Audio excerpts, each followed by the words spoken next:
नमस्कार, राधे राधे, जय श्री कृष्णा। कैसे हो? आई थिंक सभी स्वस्थ होंगे, मस्त होंगे।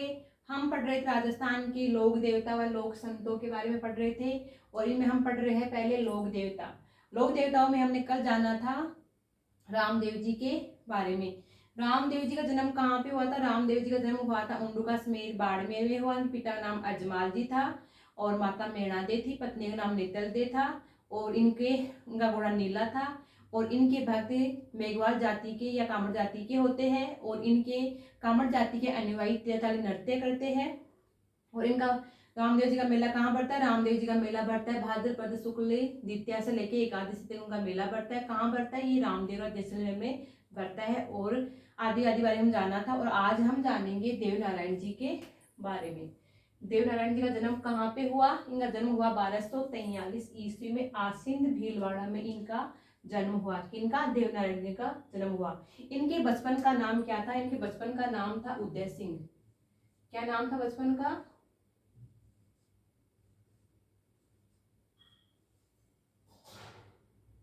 उदय सिंह इनके बचपन का नाम था। इनके पिता का नाम क्या था? पिता थे इनकी सवाई बोझ और माता थी सेडू खटाणी। कौन थी? माता का नाम क्या था? सेडू खटाणी। पत्नी पीपलदे थी जो किसकी पुत्री थी? वो थी जयसिंह देव परमार की पुत्री थी। और इनके घोड़े का नाम क्या था? इनके घोड़े का नाम था लीलागर। क्या नाम था घोड़े का? लीलागर।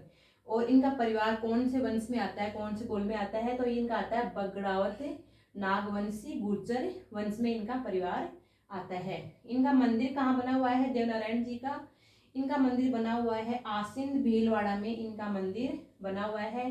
और देव नारायण जी के बारे में यानी इनको किन उपनामों से जाना जाता है? इनको विष्णु का अवतार माना जाता है, आयुर्वेद का ज्ञाता कहा जाता है और राज्य क्रांति के जनक के नाम से जाना जाता है देव नारायण जी को। अब है नेक्स्ट पॉइंट है समाधि स्थल, यानी देव नारायण जी का समाधि स्थल कहाँ का बने हुए हैं। एक तो इनका बना हुआ है देवमाली अजमेर में इनका मंदिर या समाधि स्थल बना हुआ है और दूसरी बनी हुई है देव डूंगरी जो चित्तौड़गढ़ में। किसने बनवाई थी? ये राणा सांगा ने बनवाई थी। और ये क्यों बनवाई थी? क्योंकि राणा सांगा के आराध्य देव थे देव नारायण जी।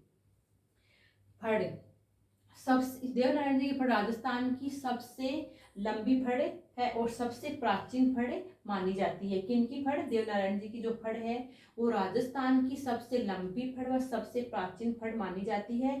और इनके फड़ का वाचन कौन करते हैं? इनकी फड़ का वाचन करते हैं गुर्जर बोफे। जो गुर्जर जाति होती है इनकी मोस्ट ये देवता है लोकप्रिय गुर्जर जाति के।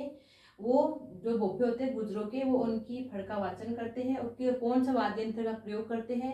वो वाद्य यंत्र का प्रयोग करते हैं जंतर वाद्य यंत्र का प्रयोग करते हैं इनकी फड़ का वाचन करते समय गुर्जर बोफे।